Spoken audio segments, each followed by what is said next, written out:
Oh yeah, for sure. You can just tell that Aaron has a much better feel with his receivers now. Like I talked about in my podcast, you can just tell the trust factor is there because now he's implementing the RPO run pass option into their game plan now, taking more shots. Those guys are coming up with big contested catches now for him. So it's going to be two totally different teams. One had high expectations, the other one didn't. So it's kind of reverse roles here right now. So we're expecting to get this team best shot. We know these guys to have a fighting opportunity for a playoff spot. And Aaron, quite frankly, he's one of the best in the business in the month of December.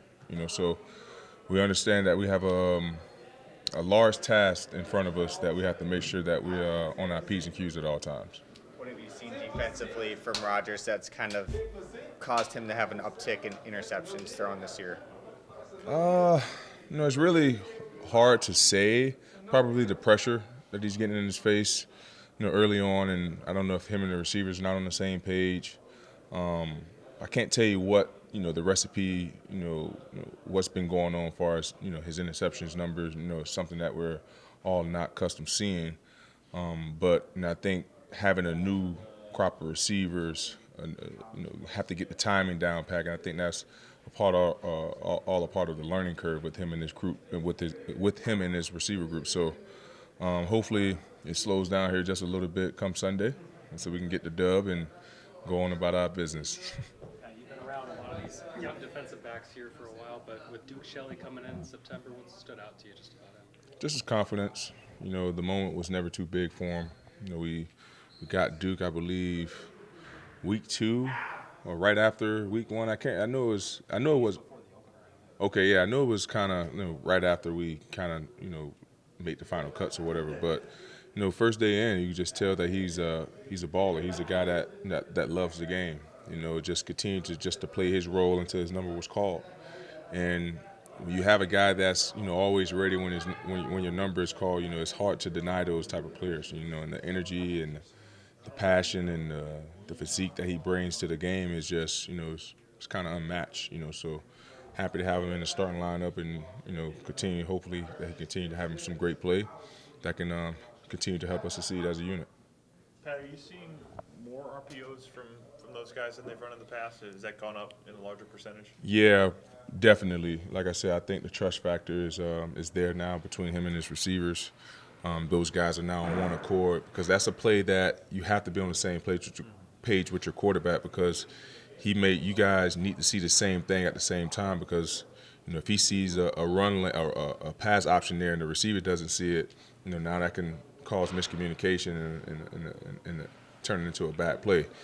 So you can definitely tell that those guys have been putting in time with Aaron and it has shown over the years. A lot of touchdown passes by both receivers. Aaron looking like he's starting to catch his groove.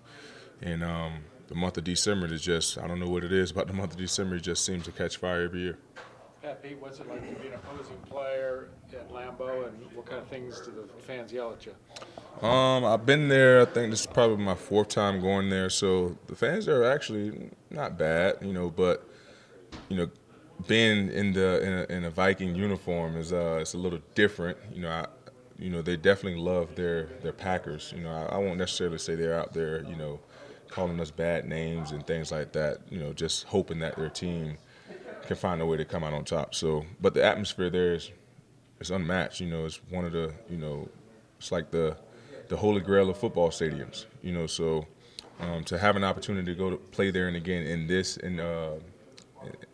I guess in this environment, this atmosphere is not going to be as cold as it was last year, but we might get a couple flurries. 3:30 games, so it's going to fall into the night. So it's kind of one of those iconic games late in the year as a football player that you always look forward to. Do they still moon the bus coming in?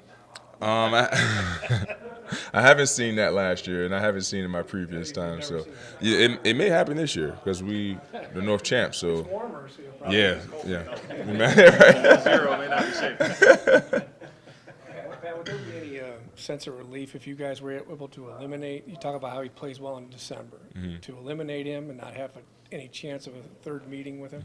Man, obviously we want to. Our main focus is to be 1-0 after each and every week, and just so happened the Packers is the next team in line. We want to go out and prepare and do all the things that we need to do to make sure that we're dialed into the game plan. But to go there and kind of end those guys' season, it will be kind of nice. So. But at the same time, we have to go in and we got to put the work in. His record in December at home speaks for itself. So we know we have a large order task in front of us that we have to make sure that we're on the same page at all times. It can't be no mental lapse because, again, this is another playoff game for us that can possibly help us, here in the near future.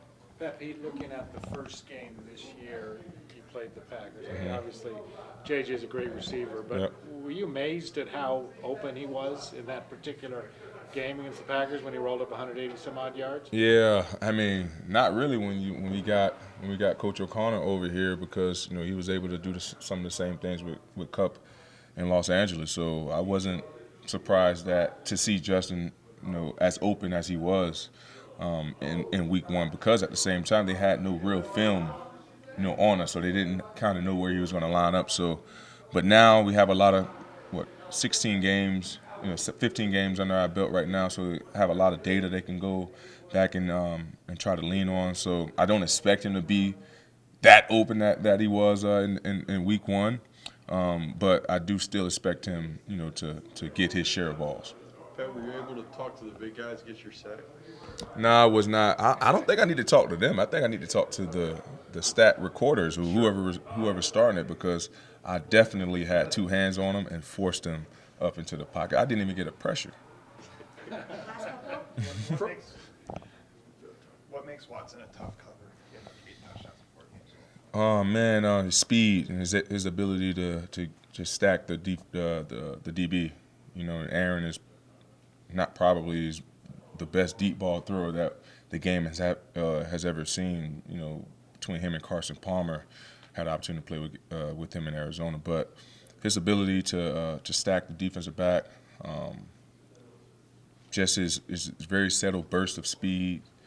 Now that he's catching the ball a little bit better, Aaron is definitely trusting him now. Now I believe he's leading the league from like week 10 on with touchdowns. I think it's 8, something like that, somewhere up there. So you can just tell he's starting to catch his stride. So. He should be, if he continues going on the, trending in the direction that he's trending in right now, he should be, a household name here in the future. Last one. How much do you think it has helped and will continue to help you guys that you've shown the different types of pressures that you guys had these last couple of weeks, bringing different guys at different times? We just want to try to continue to build this defense and put ourselves in a position that can help us in the postseason. This is the time of the season for us to see, what can we pull out of the hat? What works for us? What guys like? What caused confusion for the opposing teams? So we understood early on in the year we was racking up a ton of sacks, a ton of one-on-ones. After week 6 and week 7, teams started chipping us, so that slowed down the pressure a little bit. Then around week 13 through 15, Coach Ed, went into the lab again and started mixing things up, and we have to just continue finding ways to attack the passer because we know if we're able to affect him, we can be pretty successful. All right, guys. Happy New Year's. Thank you.